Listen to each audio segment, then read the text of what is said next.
Long story short, I turned 40, entered midlife crisis and the sudden need to be a fast, rad enduro racer. I improved a lot during the first years, but then I hit a plateau. So this year I'm taking professional coaching. We're on episode 3, which is about pedaling. Since I got my first big enduro bike 5 years ago, I found it hard to really propel forward when pedaling.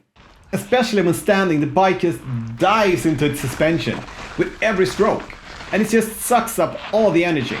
Because of this, I've been thinking about trading my Capra for EFC, and I've been looking for a solution to lock out my suspension from the handlebars. But never did I think pedaling technique could be the answer.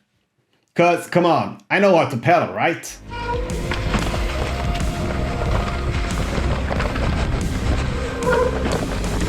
I'm on Coach Johan's web-based TrailFit course, and part of it is 2 one-hour lectures about pedaling. Who knew there was so much to say about pedaling? And that I had gotten it all wrong. But you'll have to take the course to get all of it. The most important part to me though, was this image.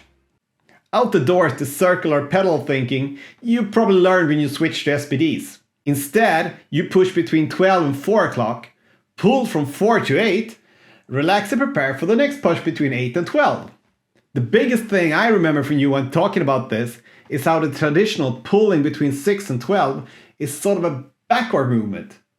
But working more in the 12 to 6 half is a movement that propels the bike forward. In one way it sounds weird, in another way totally logic. I found it to work though.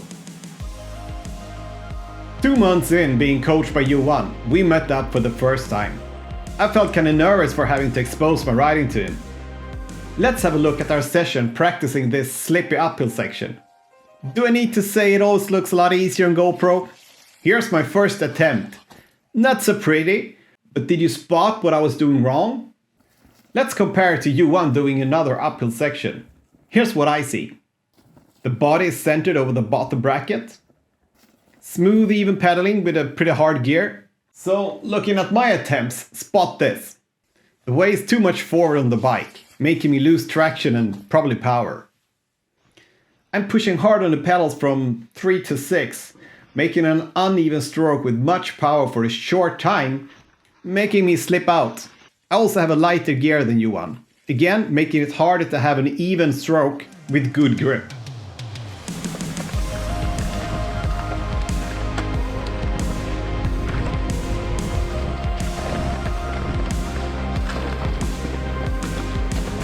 That's right. So what did you see today? What's my 3 biggest things to work with?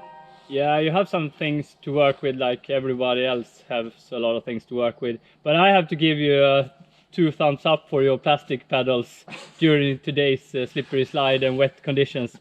So you aren't so bad that you think you are sometimes. Okay. But, Yeah, I'm not sure if I mentioned it, but Johan has told me to start riding flats.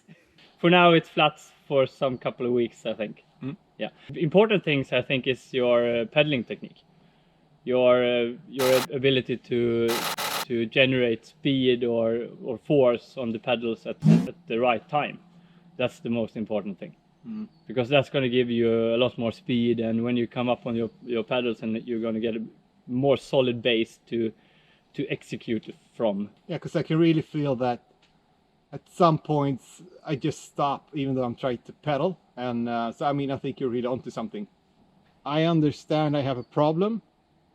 I'm not sure I know how to fix it yet, or I maybe know how to fix it theoretically. Yep. But I'm not there yet. I mean, it's not. I haven't really felt that it. I felt that it helped me some, but I haven't.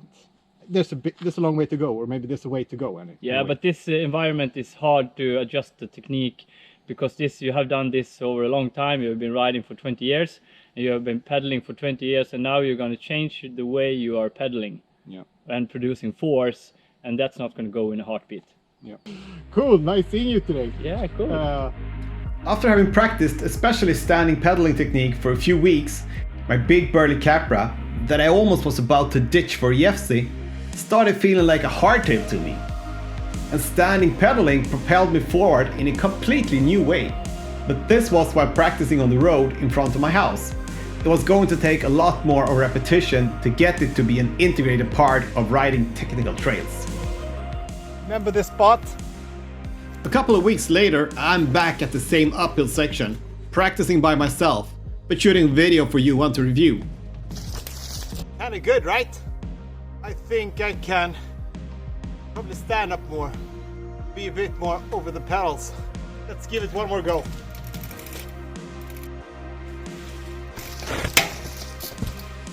I think I'm stressing it a bit too much.